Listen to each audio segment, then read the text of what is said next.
भोले नमः शिवाय। नमः शिवाय ओम नमः शिवाय हर हर भोले नमः शिवाय। ओम नमः शिवाय ओम नमः शिवाय हर हर भोले नमः शिवाय। नमः शिवाय ओम नमः शिवाय हर हर भोले नमः शिवाय। रामेश्वराय शिव रामेश्वराय हर हर भोले नमः शिवाय।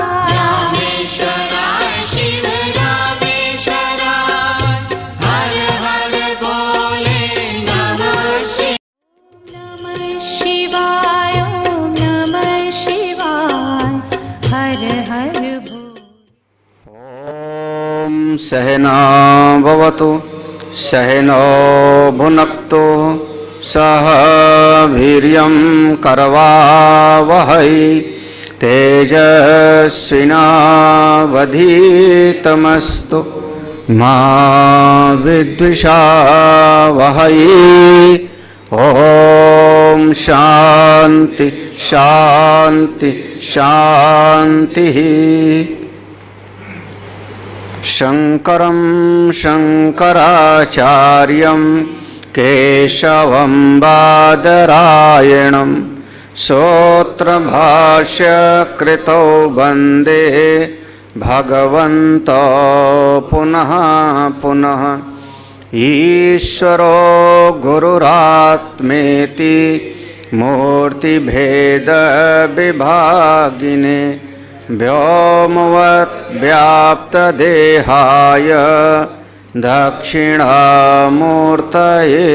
नमः। नारायणं पद्मभवं वसिष्ठं शक्तिं च तत्पौत्रपराशरं च व्यासं शुकं गौडपदं महान्तं गोविन्दयोगीन्द्रमथास्य शिष्यं श्रीशङ्कराचार्यमथास्य पद्मपादं च हस्तामलकं च शिष्यं तं तोटकमवार्तिककारमन्यान् अस्मद्गुरून् सन्ततमानतोऽस्मि। परम सम्माननीय आदरणीय स्वामी जी महाराज, सत्संग प्रेमी सभी संतजन भक्तजन, 5 चीज़ें हैं यम में: अहिंसा, सत्य, अस्तेय, ब्रह्मचर्य, अपरिग्रह। ये 5 का फल बता दिया। कोई अहिंसा में अगर प्रतिष्ठित हो जावे तो उसके संपर्क में आने वाले लोग भी बैर भाव उनका समाप्त हो जाता है। अगर कोई सत्य में प्रतिष्ठित हो गया तो सत्य संकल्प हो जाएगा। सत्य में प्रतिष्ठित होगा तो सत्य संकल्प हो जाता है। समस्त कर्मों का फल उसकी मुट्ठी में होता है। जिसको चाहे वो वरदान दे सकता है, जिसको चाहे फिर श्राप भी दे सकता है। वो सिद्ध महापुरुष हो जाता है। अगर कोई महापुरुष ऐसा है अस्तेय में प्रतिष्ठित हो गया, अस्तेय माने चोरी न करना, स्तेय माने चोरी करना, एक ऐसा रूप बनेगा। किसी का वस्तु है उसका अपहरण कर लिया, ले लिया, छीन लिया, तो अगर वो अस्तेय में बिल्कुल मन उसका निर्लोभी है, शांत है, तो समस्त सर्वरत्न उपस्थानम, सब कुछ उसके सामने उपस्थित हो जाता है। ब्रह्मचर्य प्रतिष्ठायाम वीर लाभा, ब्रह्मचर्य में प्रतिष्ठित होगा शारीरिक रूप से तो वीर शक्ति लाभ और अध्यात्म की दृष्टि से ब्रह्म तेज से संपन्न होगा। अपरिग्रह स्थैर्य, अगर अपरिग्रह में स्थित हो गया तो उसको सब याद आ जाता है, अपना भी जन्म जन्मांतर की भी बात याद आ जाती है। आप कह लो त्रिकालज्ञ हो जाता है, भूत का, वर्तमान का और भविष्य का, अपना भी और जो उनकी शरण में आता है उनका भी, सब वो जान जाते। ये 5 चीज़ों का फल बता दिया। यहाँ से प्रारंभ हुआ। अब जो नियम में 5 चीज़ें थीं, याद है, शौच, संतोष, तप, स्वाध्याय, ईश्वर प्रणिधानानि नियमा, ये नियम में थे। तो एक एक का क्या फल होता है, ये सब अपने जीवन में कोशिश करने के लिए है, उतारो। देखो पढ़ते हैं, शौचात् स्वांग जुगुप्सा परैर असंसर्गः, शौचात् स्वांग जुगुप्सा परैर संसर्गः। शौच पहला था, शौच नियम में। शौच कहते हैं पवित्रता को। शौच माने पवित्रता, शुद्धता। 2 तरीके से, एक तो हम जहाँ पर रहते हैं वो जगह, हमारा ये शरीर भी शुद्ध हो, और जहाँ हम, मंदिर है, पूजा घर है, रसोई घर है, वो जगह भी हमारी पवित्र हो, शुद्ध हो। तो शरीर भी शुद्ध हो और जगह भी शुद्ध हो, इसको हम कहते हैं बाह्य पवित्रता। और दूसरा होता है अंतःकरण की पवित्रता। तो पवित्रता का 2 भाव होगा, बाह्य और अभ्यंतर।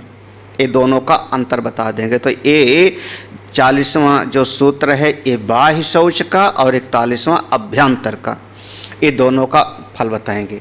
तो अब कम से कम हम जहाँ पर रहते हैं वो जगह शुद्ध तो होना चाहिए, साफ सुथरी तो होनी चाहिए। भले छोटी जगह होवे, भले झोपड़ी ही होवे, देख करके थोड़ा मन को तो अच्छा लगे। अगर चारों तरफ से कूड़ा फैला होवे, कचरा फैला होवे, तो अच्छा कैसे लगेगा। हाँ, वो बार बार जो है ये बात कही जाती है। हम लोग कहते हैं कुत्ता भी कहीं बैठेगा तो पूंछ से जगह को साफ करके बैठता है ना, कुत्ता भी बैठता है। हम लोग कई बार सोचते हैं सड़क पर जाओ तो सड़क पर ही गाय बैल भैंस सब वहीं पर बैठे रहते हैं, अगल बगल इतनी सारी जगह है वहाँ नहीं बैठ रहा है। क्यों? क्योंकि सड़क साफ़ सुथरी है।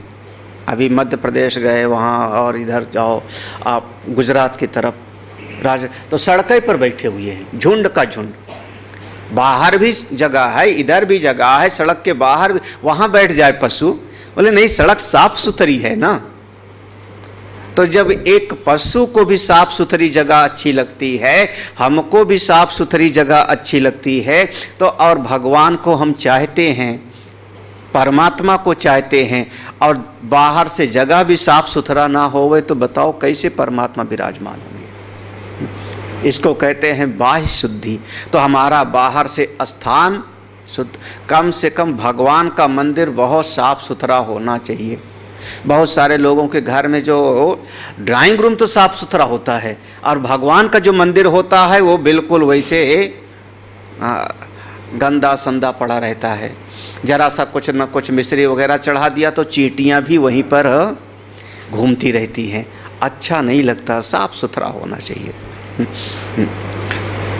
खास करके एक संत थे, बहुत अच्छे संत, हाँ बहुत अच्छे संत, और उनका एक स्वभाव था, उन संत का स्वभाव था, जैसे कोई भगत ने घर पे बुलाया, महाराज मेरे यहाँ आकर के भिक्षा प्राप्त करिए, तो उनके घर पे जाते थे। वो अपना पूजा वगैरह कर लिया, पाँव धो लिया, आरती की थाल से पूजा वगैरह किया, गुरुजी की, सब ठीक ठाक हो गया।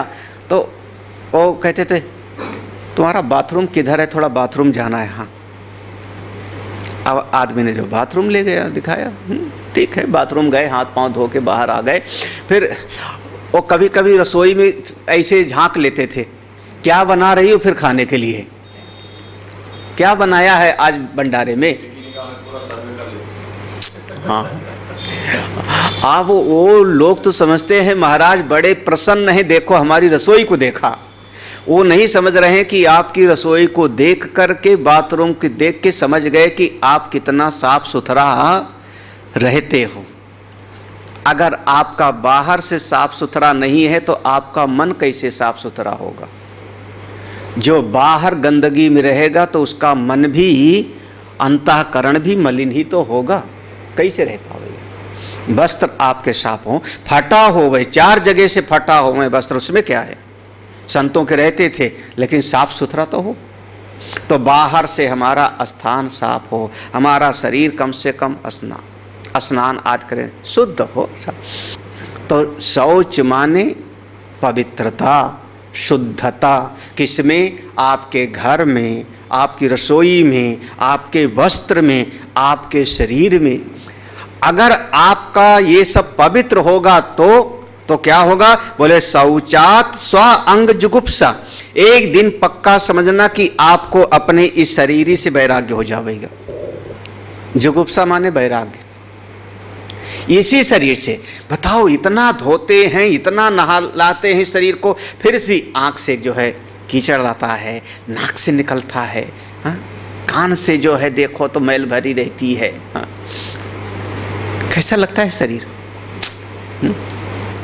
आजकल तो एक बड़ी मुसीबत है, क्या जहाँ भी जाओ हाथ में जो है वो सैनी ही। तो अब इतनी बार हाथ धो तो फिर वो बैरागी मरे नहाए नहाए, हाँ सन्यासी मरे खाए खाए। हाँ महाराज, हम लोग परम शुद्ध होते हैं, परम पवित्र हैं, लेकिन अब वहाँ अयोध्या में चले जाओ, जितनी बार बाथरूम जाएंगे उतनी बार नहाएंगे, जितनी बार जाएंगे उतनी बार नहाएंगे। अयोध्या में लगभग ऐसे होता है। तो एक दिन आपको अपने इसी शरीर से वैराग्य होगा। बताओ, इतना इसको खिलाया, इतना इसको नहलाए धुलाए, इतना इसकी सफाई करते हैं, फिर भी ये जब देखो तब ये बिगड़ा ही रहता है। शौचात स्व अंग जुगुप्सा। हाँ? अब हम लोगों को कहते हैं जटा वाला, जटा जोट वाला। हाँ आप बताओ, जटा कभी कभी बाल हमारे भी बड़े बड़े हो गए थे, और किसी दिन बाल अगर 2-3 दिन आप ठीक से नहाओ, नहाने का मतलब उसमें बाल में तेल हो, तो उसमें क्या फिर कंघी करो तो दर्द होता था। अब आप लोगों को अनुभव होगा, दर्द होता है कि नहीं? फंस गया बाल तो खींचो, हाँ तो फिर इसको यूं बाल पकड़ के ऐसे ऐसे सुलझाते हैं। हे भगवान। हाँ तो एक दिन इस बाले से वैराग्य होता है। हाँ क्या हुआ? नहीं हुआ कभी? हाँ हे राम। हाँ भाई, जो भी है फिलहाल ये बालों से भी वैराग्य होता है हमको, क्योंकि जब कंघी करो तो हाँ, फिर उसके बाद जो है कहीं जाओ तो सिर में बांधो, गाड़ी चलाना हो तो, और जब एसी नहीं थी गाड़ी में तो हवा चलता है तो आँख के सामने बाल आ जाता है, तो आपको जो तो फिर बाल बांध करके चलाते थे गाड़ी वगैरह। आप लोग खाना बनाओ तो भोजन में बाल आ गया तो 56 प्रकार का व्यंजन बनाओ, सब जो है बेकार हो गया। तो इस शरीर से वैराग्य हो जाएगा यदि। हाँ अब किसी का ना होवे तो भगवान भला करे। बालों से। हाँ और कई तो महाराज बड़े बड़े होटलों में एक वो जाली होती है, उसको बाल में इसे लगा लेते हैं, और हे राम। और अगर बाल धो के नहाओ तो फिर वो कंघी करनी पड़ेगी, बाल को सुखाना पड़ेगा। तो एक दिन शौचात स्व अंग जुगुप्सा। जब पवित्रता का ख्याल रखोगे तो कभी न कभी एक दिन अपने ही इस शरीर से आपको वैराग्य होगा, पक्का। हाँ और अगर गंदे संदे रह के खा पी लेते हो तो ठीक है, फिर तो कोई बात नहीं है। हाँ परई असंसर्ग, परई ही दूसरे से छूने में भी आपको डर लगेगा, ये छूना मत हमको नहाना पड़ेगा, ये छूना मत हमको नहाना पड़ेगा। हाँ अब पता नहीं, पहले के समय में कोई जैसे कोई मर गया और उसको ले गए जलाने के लिए, अंतिम संस्कार के लिए, तो उसके बाद जो भी वहाँ से संस्कार करता था उसके बाद बिना नहाए वो अंदर प्रवेश नहीं करता था। इधर है कि नहीं गाँव में? हाँ मतलब वहाँ जला के जितने भी लोग गए, अर्थी लेकर के जितने भी लोग गए वो नहाएंगे, और घर वाले वो नीम की पत्ती सुलगा के रखते हैं, घर के सामने आग जलाया, उस पर नीम की पत्ती डाल दे, और जो आ रहा है अर्थी में गया था उसको कहते थे पहले इसको पाँव से छुओ, नीम की पत्ती कड़वा धुआं है, अगर वो भूत ऊत आया हो साथ में तुम्हारे तो आप भाग जाओ कड़वा सुन करके। हाँ, किसी को छू नहीं सकते, पर ही असंसर्गा। हाँ, अब किसी को छूने में भी आपको डर लगेगा। आजकल तो पक्का अनुभव है, हाथ मिलाने में लोग डर रहे हैं। हाँ, कितने फुट की दूरी पर बैठो? हाँ, 4 फुट की दूरी पर बैठो। हाँ, अब विदेश के लोग भी नमस्कार करना सीख गए, हाथ जोड़ के कहते हैं नमस्ते। हाँ, अपने क्या भारत, हम फिर से वहीं पर आए ना। हमारा देश का जो नियम था बहुत सही, पर ही असंसर्गा, किसी को अब हम लोगों की जो दादी वगैरह के ज़माने में, हमारे ज़माने में तो था कि उस समय पर जब भोजन बनाने वाला होता था तो घर की एक महिला रसोई में प्रवेश कर जाती थी, फिर उसके बाद उसको कोई छू नहीं पाता था। हाँ, जब तक बड़े लोग खा नहीं लेते थे। जब बड़े लोग जो है दादा वगैरह खा लेते थे, उनका बच्चा भी बाहर बाहर। हाँ, अगर बच्चे को भूख भी लग रही तो इसे थाली दे देता था, थाली में इसे दूर से डाल देती थी। हाँ, शुद्धि अशुद्धि का ख्याल। अगर छू लिया किसी ने उसको तो कहते थे रसोई जो है वो झूठी हो गई। किसी के ज़माने में था कि नहीं था? हाँ, तो अब उतना ख्याल नहीं है, तो अब भ्रष्ट हो गए सब। जब भ्रष्ट हो गए तो जैसा खावे अन्न वैसा होवे मन, तो सब मन में उभाव नहीं रहा, मन भी अशुद्ध हो गया। तो रोज लड़ो, रोज झगड़ा करो, रोज दुखी हो रहो। हाँ हा मुंच मुंच, और क्या होगा। चलो अगला पढ़ते हैं। ये बाहर से शुद्धि का ख्याल रखना चाहिए, बिल्कुल बाहर से शुद्धि का। बाहर की शुद्धि माने 3 बात। आपका जहाँ रहते हो वो जगह शुद्ध होना चाहिए, आपके वस्त्र भी शुद्ध होने चाहिए। शुद्ध माने भले फटा पुराना होवे, एक ही वस्त्र होवे, लेकिन साफ सुथरा तो होवे। हाँ, आप स्नान वगैरह भी समय पर कर लो, इसको कहते हैं बाह्य शुद्धि। दूसरा सूत्र है अभ्यंतर, अंदर की शुद्धि का। सत्व शुद्धि सौमनस्य एकाग्र इंद्रिय जय आत्मदर्शन योग्यत्वानि च सत्व शुद्धि सौमनस्य एकाग्र इंद्रिय जय आत्मदर्शन योग्यत्वानि च। यहाँ देखो, अगर आप, अब देखो एक बाहर से शुद्धि हो गई, अब भीतर की शुद्धि। ये सूत्र है भीतर की शुद्धि। क्या? आपके मन में ये विचार ना आवे कि दूसरे का सत्यानाश हो जाए। हाँ, दूसरा दुखी, अरे अपने मन को तो ठीक रखो। हाँ, जो करेगा सो भरेगा। हाँ, कोई खराब काम कर रहा है, गलत काम कर रहा है, वो अपना फल पावेगा। आप अपने मन को तो ठीक करो। हे प्रभु, सबका भला हो, सबका कल्याण हो। ये संत की दृष्टि होती है, ये संतों का भाव होता है। हम लोग क्या प्रार्थना करते हैं? सर्वे भवन्तु सुखिनः। केवल हिंदू सुखी हो ये नहीं कहते, केवल पुण्यात्मा सुखी हो ये नहीं बोल रहे हैं।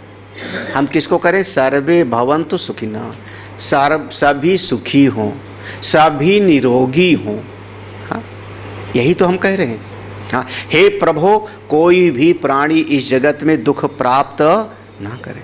माँ कश्चित दुख भाग भवेत, किसी को दुख ना मिले। ये आपके धर्म। अगर आपका मन अच्छा है तो भीतर से आप पवित्र हो गए। ये मन का भाव बनाओ।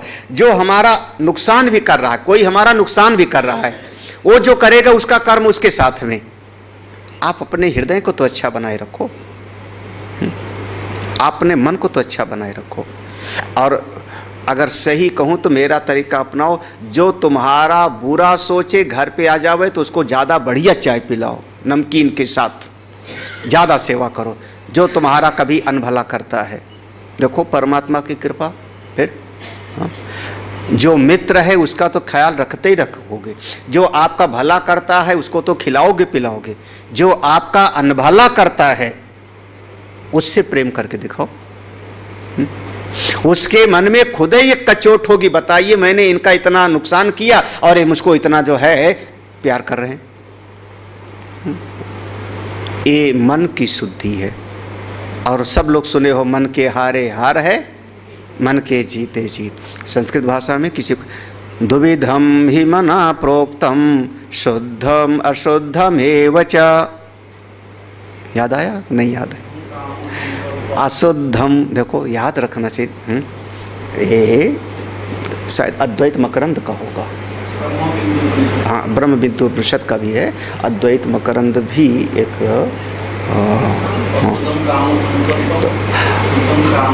हाँ, द्विविधम ही मनो प्रोक्तम अशुद्धम शुद्धमेव च। मन कैसा? अशुद्ध है आप संसारी हो, मन शुद्ध है आप भगवान। अच्छा, सत्व शुद्धि, सत्व शुद्धि माने अगर किसी का अंतःकरण शुद्ध है तो अब 5 उसको फल मिलेगा। आपका मन अच्छा है तो 5 फल मिलेगा। क्या? पहले कहते हैं, पहला देखो, अगर आपके भीतर की शुद्धि है तो पहला हो गया सत्व शुद्धि, ये पहले हो गया। अंतःकरण निर्मल होगा, क्योंकि क्या कहा था? वृत्ति सारूप्यम उसी। आपके हृदय में सात्विक भाव है तो आप वैसे बन गए ना, क्योंकि चित्त का कोई अपना आकार नहीं है। वो याद है, बताया था ना कि जैसे पात्र में डालोगे पानी वैसे बन जाता है। तो शुभ विचार के अनुसार बना तो आपका अंतःकरण शुभ हो गया। जितने समय तक आप सत्संग में बैठे हो आपका मन शुद्ध है, जितने समय तक आप भगवान के सामने बैठ के घर में भी पूजा कर रहे हो आपका मन शुद्ध है, तो आपका अंतःकरण शुद्ध होगा।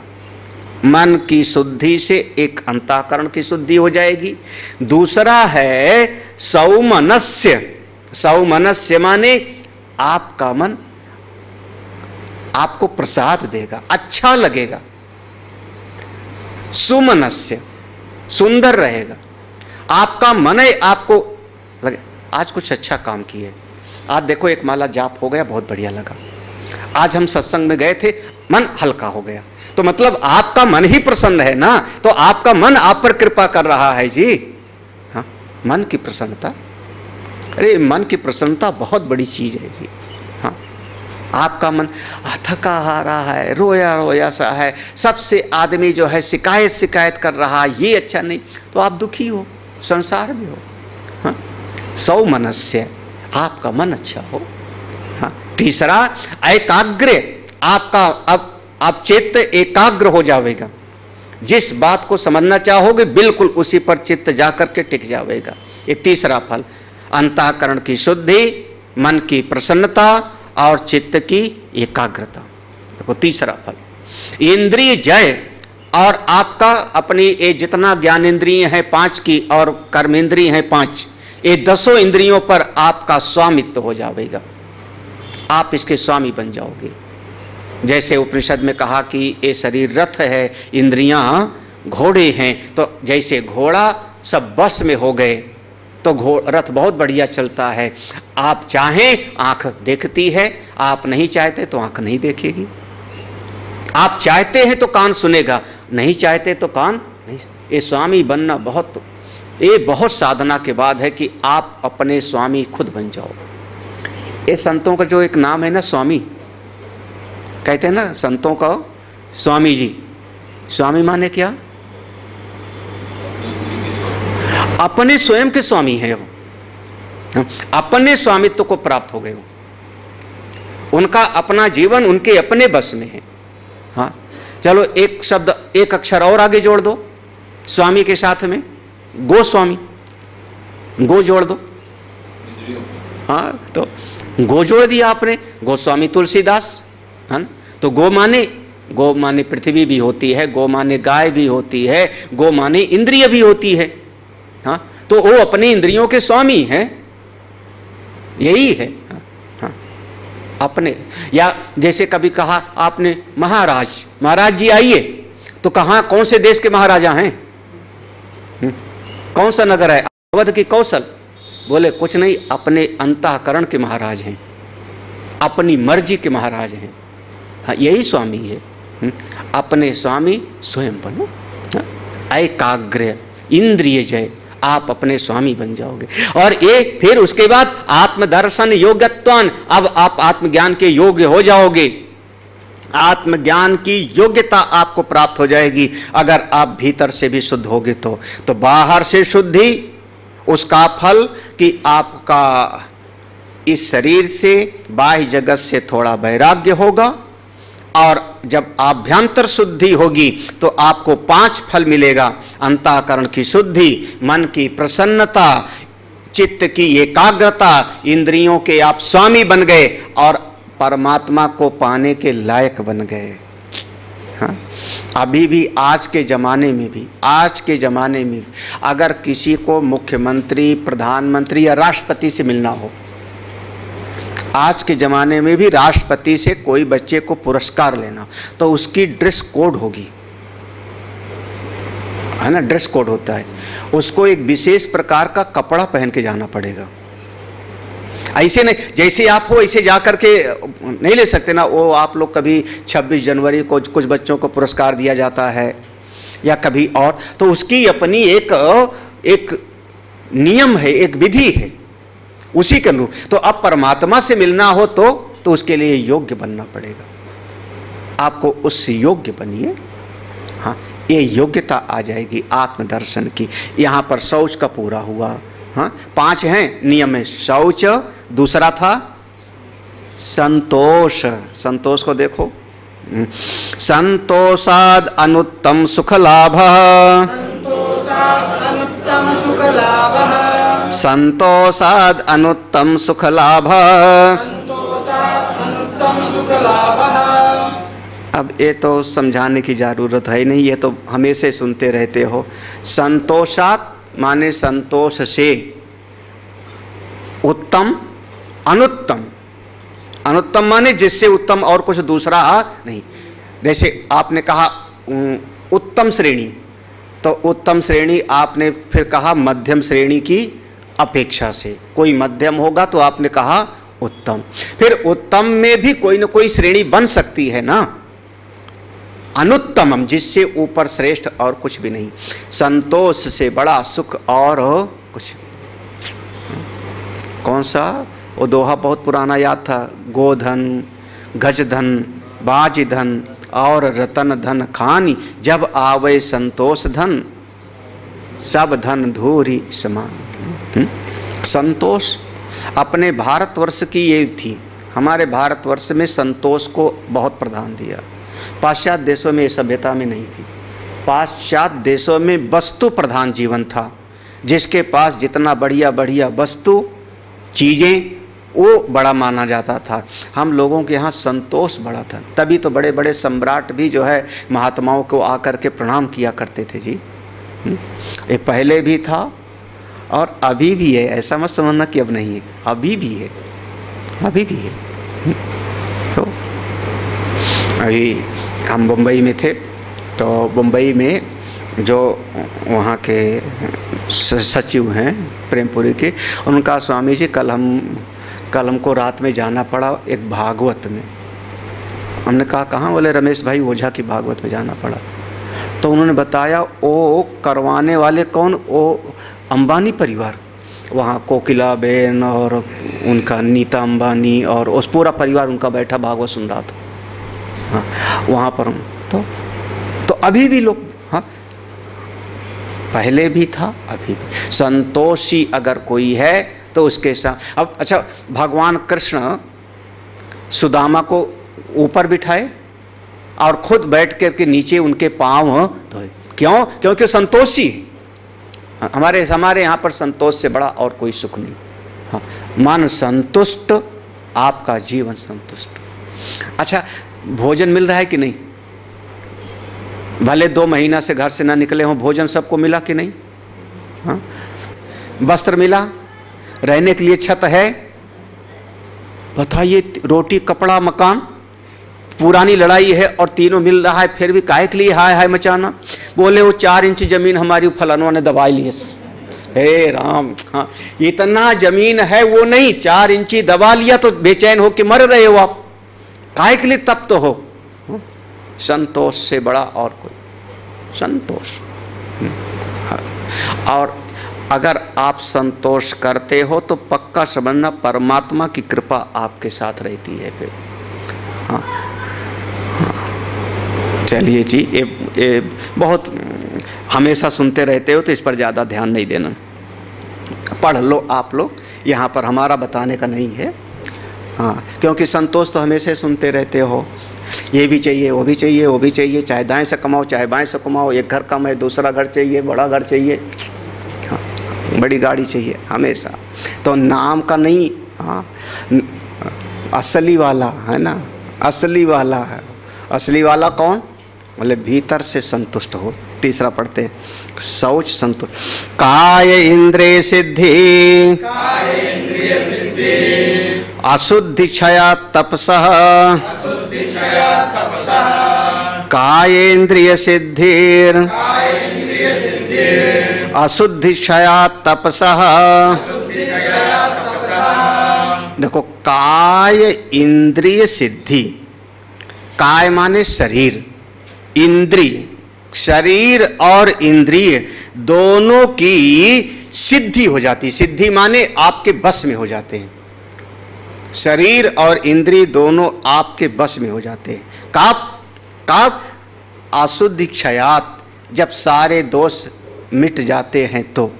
अच्छा, दोष कब मिटेंगे? तपसः, जो तीसरा वाला था। तो तपसः अशुद्धि क्षयात, तप के द्वारा जब सारे दोषों का क्षय कर लिया जाता है तो शरीर आपके बस में हो जाता है। हाँ, नहीं समझ आ रहा? शरीर आपके बस में माने शरीर, फिर शरीर और इंद्रिय हमको अपने काबू में नहीं कर पाता। हम लोगों के यहाँ पे एक होता है प्राकृतिक चिकित्सा,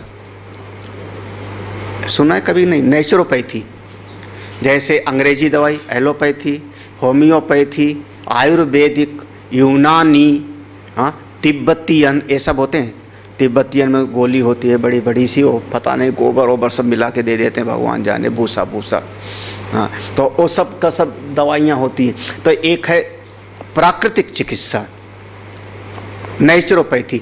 उसमें सबसे पहले अगर कोई जाता है तो उसको कहेंगे अब तुम 1 हफ्ते तक उपवास करो, केवल आप नींबू शहद का पानी पियो, कुछ मत खाओ। महाराज, एक दिन तो, पहले दिन तो बड़ी भूख लगती है। हाँ,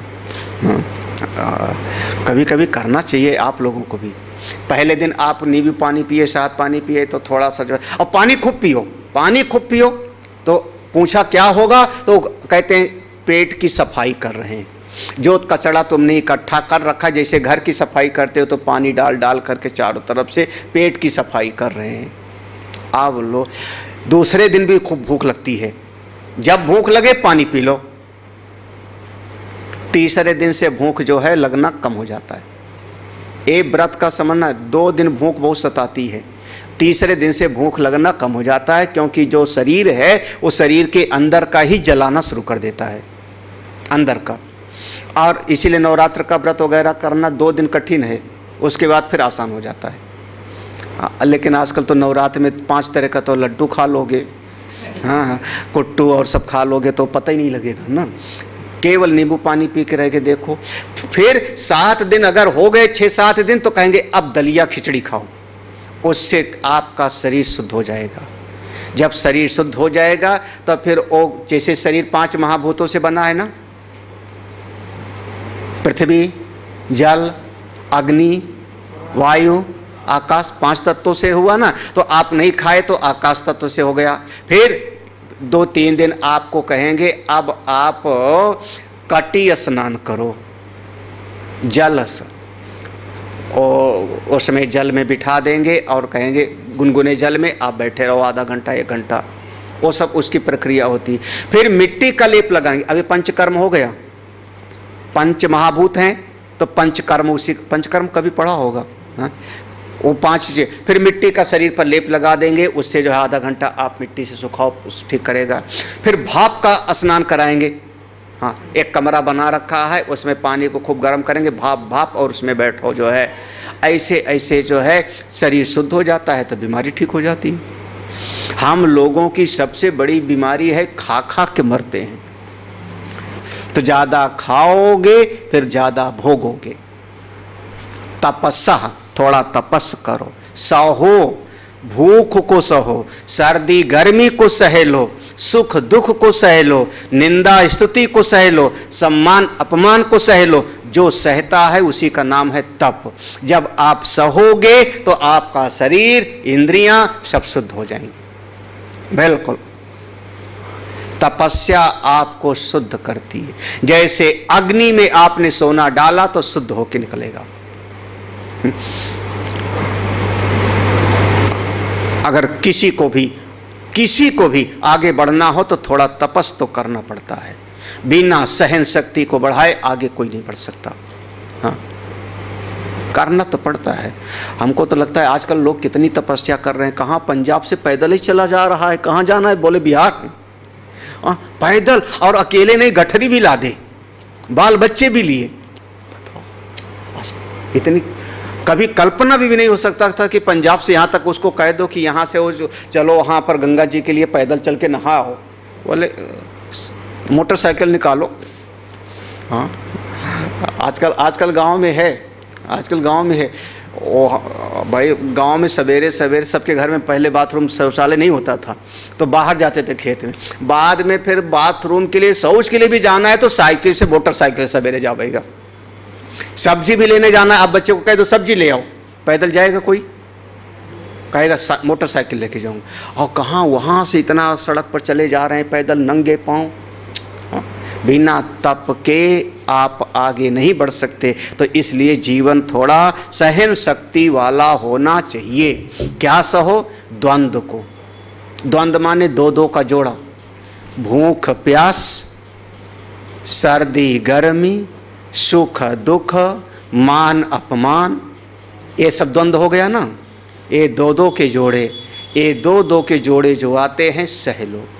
जो द्वंद्व को सह लेता है भगवान उसको अपना समझते हैं।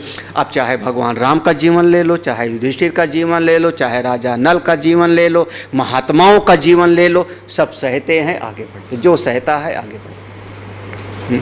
अगर एक जो है कोई समाज में किसी ने निंदा कर दिया, कड़वा बोल दिया, डांट दिया और आप नहीं सह सकते हो, तो परमात्मा को कैसे पाओगे? फिर हिम्मत चाहिए। चलो आगे बढ़ते हैं। तो 3 हो गया, शौच, संतोष, तप। हाँ, चौथा था क्या? स्वाध्यायाद। हाँ, स्वाध्यायाद इष्ट देवता संप्रयोगः।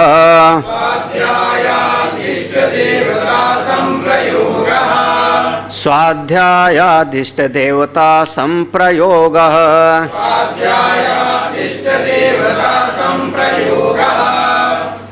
ये जो तप से जो बताया कि शरीर और इंद्रिय शुद्ध हो जाएगी, इसमें एक लाइन लिखी है हिंदी में मैं पढ़ देता हूँ। हाँ देखो, काय संपद रूप शरीर संबंधी सिद्धियां प्राप्त हो जाती हैं। माने सूक्ष्म दूर देश में और व्यवधान युक्त स्थान में स्थित विषयों को देखना, सुनना आदि इंद्रिय संबंधी सिद्धि प्राप्ति हो जाती है। ये देखो, कहने का मतलब है कि जैसे कोई महात्मा है, तपस्वी है, तो यहीं बैठा है और उसका शरीर पर अपना काबू हुआ, इंद्रियां उसके विषय में हो गई। तो जो आंख का काम है देखना, आंख का काम है देखना, आज हमारी आंख इतना दूर देखती है और उनके एक भीतर का नेत्र जग गया, तीसरा नेत्र, तो दूर देश का इस समय अमुक जगह पे क्या हो रहा है वो भी जान सकते हैं। कई बार महात्माओं को ऐसे देखा होगा, टीवी में तो देखा होगा, महाराज बताओ, तो ऐसे आंख बंद करके ध्यान किए, आंख बंद करके ध्यान किए और उन्होंने कहा ऐसा मैं देख रहा हूँ, ऐसा मैं देख रहा हूँ। कैसे? ये सब सिद्धि हो गई। हाँ, ये सब सिद्धियाँ हो जाती हैं। कई बार ऐसे महात्मा दिखाई पड़े, ऐसे संत कि एक ही जगह पर यहाँ दिखाई पड़े और उसी समय हरिद्वार में नहा भी रहे हैं। ऐसे भी महात्माओं को वर्णन आता है। बोले शरीर की सिद्धि हो गई, तो उनके लिए देश काल आदि मायने नहीं रखता। अब ऐसे महात्मा, कोई भगत आया, गला सूखा है, बच्चा क्या खाना चाहते हो? बोले महाराज बंगाल वाला संदेश खाना है। उन्होंने लाओ ऐसे ऐसे हाथ किया और अंदर से संदेश आ गया। अरे राम राम, गंगा सागर वाले मिठाई नहीं खाए थे, एक मिठाई मुंह में रखते गल जाती थी, हाँ, उसका नाम संदेश। अब वो बंगाल में बनती है और यहाँ कैसे? हाँ, यहाँ भी कहीं होगी तो लखनऊ में कहीं दुकान होगी, यहाँ कैसे? बोले वो महात्मा की सिद्धि है, जो उनके मन में कामना होती है सो प्राप्त हो जाता है, जो कामना होती है। यम यम कामम मनसा सन विभाति, हाँ, इसलिए सब कुछ मिल जाता है। स्वाध्याय से स्वाध्यायात, ये चौथा था, स्वाध्यायात इष्ट देवता संप्रयोग।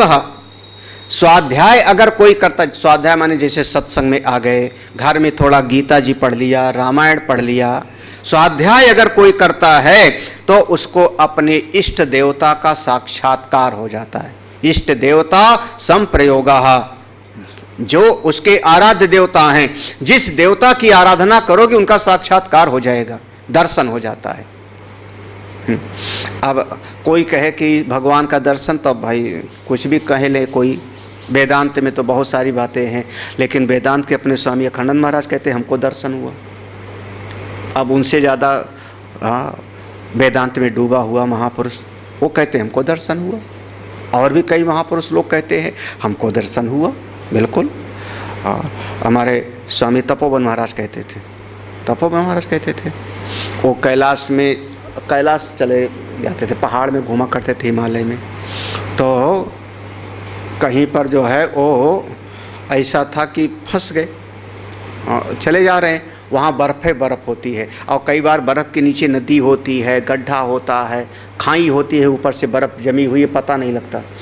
तो ऐसे पाँव रखने वाले थे, तब तक सामने से किसी एक महात्मा जैसा दिखाई पड़ा, उसने जो है अपना जो है इनको कहा लगुड़ेन पुरतापस्य, लगुड़ेन माने लकड़ी से, अब जो अब तुम्हारे हाथ पे डंडी है, अपनी डंडी से सामने देखो, लगुड़ेन पुरतापस्य, अपनी डंडी से सामने देखो।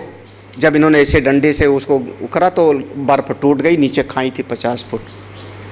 उसके बाद वो महात्मा उधर से वो चला गया, और फिर कहते हैं कि वो तो हमको कोई हो रहे थे। हाँ, तो ऐसे बहुत सारे हो जाते। तो स्वाध्यायात इष्ट देव, अब तपोवन महाराज जैसे महापुरुष, हाँ, तो जब ऐसे महापुरुष लोग कहते हैं तो हमारे लिए आप तो वाक्य हैं, ये हमारे लिए हमारा ये परंपरा है, संप्रदाय है, हम विश्वास करते। अगर कोई स्वाध्याय में निष्ठ होवे तो उसको अपने आराध्य का दर्शन होता है, बिल्कुल होता है। जिस देवता की पूजा करते हैं, जिस देवता की आराधना करते हैं, उनका क्यों नहीं साक्षात्कार होगा, बिल्कुल होता है। स्वाध्यायात, अच्छा, जब अपने इष्ट देवता का दर्शन हो गया, इष्ट देवता की तो दर्शन, फिर उनकी कृपा भी मिलती है, और अपने आराध्य की कृपा मिल जाए तो कमी क्या रहेगी फिर? हाँ, फिर कमी क्या रहेगी? हाँ, आपके जीवन के सारे दुख दूर हो जाएंगे। अंतिम बात कहते हैं, हाँ, समाधि सिद्धि ईश्वर प्रणिधानात्, समाधि सिद्धि ईश्वर प्रणिधानात्,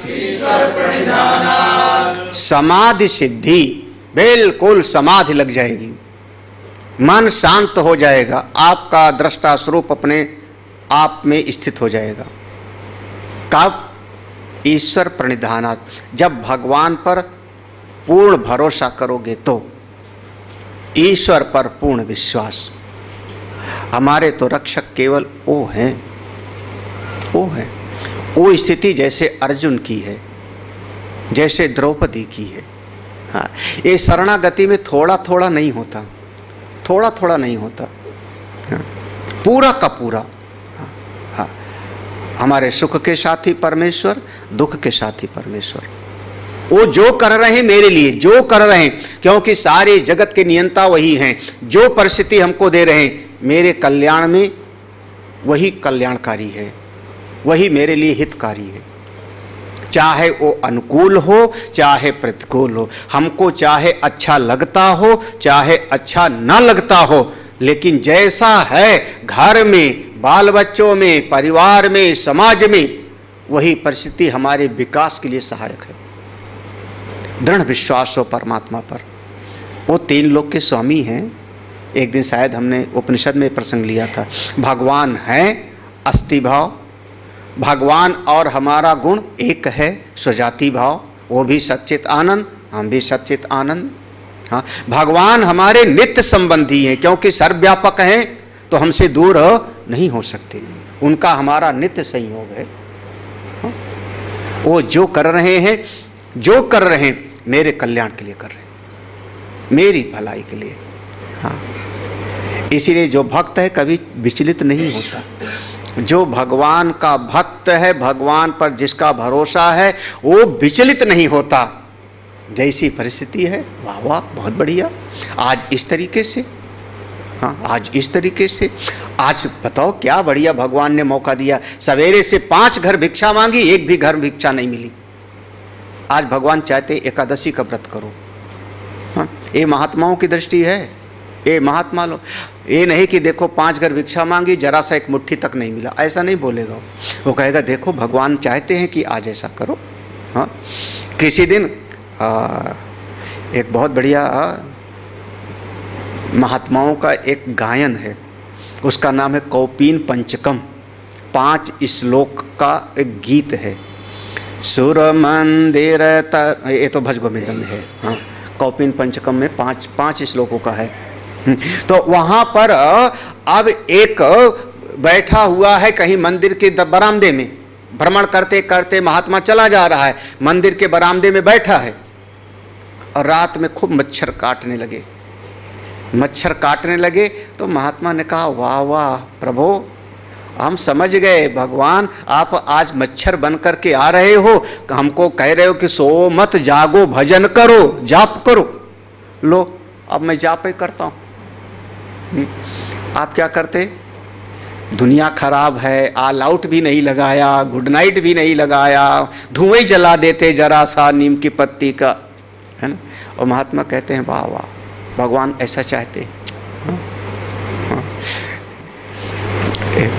बहुत पहले एक बार, ध्यान नहीं हमको कौन सा सन है, बहुत पहले होगा, वो प्रयाग में जो हनुमान जी का मंदिर है, लेटे हुए हनुमान जी, महात्मा बनने के पास लाल कपड़े में उसी के सामने जहाँ सब लोग जो है वो भीख मांगने वाले रहते होंगे, वहीं पर हमने भोजन कहीं से मिल गया खाए और वहीं पेड़ के नीचे सो गए थे, उसी के सामने। उस समय बहुत पुरानी बात है, पेड़ के नीचे रात में जब मच्छर लगे हमको यों तो बगल में कोई और था महात्मा क्या था जो भी था वो, उसने कहा क्यों नींद नहीं आ रही? हमने कहा मच्छर बहुत काट रहे हैं। उसने कहा लगता है कि तुम कभी बाहर ऐसे लेटे नहीं हो, हम लोगों को तो नहीं लगते। उन लोगों की चमड़ी हो जाए, उसने कहा हम लोगों को नहीं लगते, तुमको क्यों लग रहे हैं? अच्छा कोई बात नहीं, मैं धूप बत्ती जलाता हूँ। तो महात्मा लोग जैसे धूप बत्ती अगरबत्ती रखते हैं, वो धूप बत्ती निकाला, उसको रगड़ के 3-4 धूप बत्ती जला के हमारे चारों तरफ रख दिया। खैर वो धुआं हुआ तो उससे जो है मच्छर भाग गए। मैं सो गया, सवेरे में ढूंढने लगा कौन जलाया तो दिखा ही नहीं हो। और सवेरे उठा होगा, गंगा जी चले गए होंगे, जो भी श्रद्धा हो तो आप कह दो भगवान थे, ना श्रद्धा हो तो कह दो कि जो है कोई और था जो थोड़ा अच्छा भाव वाला था, जिसको जो समझना हो। हाँ, उसमें कोई वो थोड़े है। लेकिन फिर वो सवेरे हमको मिला नहीं। हमने कहा बताओ, तो महात्मा हाय हाय थोड़े में चाहेंगे, बताओ बड़ी मुश्किल की बात है, हाय हाय मेरे पास कपड़े तक नहीं हैं, एक कपड़ा था, बताओ एक कपड़ा था, उसको भी वो पक्षी लेके उड़ गया। ये राम, सुना है कहानी की नहीं? नहीं, राजा नल दमयंती की कहानी नहीं सुनी? हाँ, राजा नल हैं, अपनी पत्नी की आधी साड़ी तलवार से काट करके लेके भागे। हाँ, क्यों? क्योंकि शरीर पर का कपड़ा ही सोए सबका सब। हाँ, और जो एक वो वस्त्र आता है वो भी लेकर के चिड़िया उड़ जाती है। हाँ, कैसी स्थिति होती है। हाँ, एक मछली पकड़ी, कई दिन से खाने को नहीं मिला, एक मछली तालाब में पकड़ी नदी में, वो मछली को आग जलाई, उसमें भून करके, अब चूंकि राजा थे, कर्मकांडी थे, तो उन्होंने कहा बिना नहाए वहाए खाना नहीं चाहिए। अब अशुद्ध तो है लेकिन नहा के तो खाएं, थोड़ा सा संध्या बंदन करके तो भून करके मछली को रख दिया और नहाने गए, तब तक नदी में बाढ़ आई और मछली भी पानी में चली गई। बोले बोलो ये बताओ, राजा नल पर विपत्ति पड़ी, भूनी मछली जल में पड़ी। हाँ, तो हाँ, उनका नाम आज तक मशहूर है। भगवान जो आगे बढ़ता है उसी की परीक्षा होती है, ये हम पहले भी बोले थे शायद एक दिन। इसलिए कभी अगर जीवन में प्रतिकूल परिस्थिति हो तो उसमें घबराना मत। हम बार बार कहते बच्चे कहना माने तो समझो भगवान की कृपा है, और कोई ना कहना माने तो समझो और ज़्यादा कृपा है, घबराते क्यों हो। हाँ, भगवान वहाँ वैराग्य दे रहे हैं, भगवान वहाँ पर आपके मन को अपनी तरफ मोड़ना चाह रहे हैं, संसार से हट करके मेरी तरफ मुड़ो। ईश्वर प्रणिधानात् समाधि सिद्धि। अगर किसी का ईश्वर पर दृढ़ विश्वास हो, मन अपने आप ही शांत हो जाएगा। समाधि सिद्धि वो मेरे स्वामी हैं, जो करते हैं अच्छा करते हैं। जिस पर आपका भरोसा है, जिस पर आप देखो कहानी क्या सुनाई जाती है। कोई एक अंग्रेज यहाँ भगवान का भगत हो गया, यहाँ आके भगवान का भगत हो गया, फिर वो खूब भक्ति में, फिर वो अपने देश जाने लगा और जहाज पर बैठा। उसके बाद जहाज में खूब वो तूफान आया, जहाज लगा कि अब डूबने वाला है, नौका डूबने वाली है, तो सब भागने लगे। कोई वो पहनने लगा जैकेट और कुछ और। वो आदमी बैठा ध्यान करने लगा। तब तक उसकी पत्नी थी, उस चिल्लाती है, अरे कुछ उपाय क्यों नहीं करते हो, डूबने वाला है। तो उसने गए अपनी कमर से जो है पिस्तौल निकाली और उसके सिर पे लगा दी, उसके सिर। तो वो मुस्कुरा के कहती, तुम और हमको गोली मारोगे? अरे तुम कुछ नहीं कर सकते, मेरे पति हो, तुम मेरे अपने हो, तो हमको क्या गोली मारो। उसने उसको कमर में रख ली। उसने कहा, जब तेरा इतना भरोसा मुझ पर है कि मैं तुझको कोई नुकसान नहीं पहुंचा सकता, तो मेरे ठाकुर जी पर मेरा भरोसा है कि वो मेरा कभी कोई अहित नहीं करे। हाँ, मैं क्यों दुखी हूँ। ईश्वर प्रणिधानात् समाधि सिद्धि, बहुत सुंदर शब्द है, अगर देख सको तो देख लो। हाँ, समाधि सिद्धि ईश्वर प्रणिधानात् समाधि सिद्धि। मन शांत हो जाता है अपने आप। जो मेरा अपना है, जिससे मेरा प्रेम है, जिसके प्रति मेरा समर्पण है, वो सर्वज्ञ है, सर्वशक्तिमान है, वो मेरा हित चाहते। भगवान पर खूब भरोसा और आगे बढ़ते रहो, पूजा जाप करते रहो। शौच, संतोष, तप, स्वाध्याय, ईश्वर, ये पांचों के लाभ बता दिया है ना। अब योग के 8 अंग में तीसरा आया यम नियम, 2 हो गया। आसन तो फिर कल पढ़ते हैं। ओम पूर्णमदः पूर्णमिदं पूर्णात् पूर्णमुदच्यते पूर्णस्य पूर्णमादाय पूर्णमेवावशिष्यते। ओम शांति शांति शांति।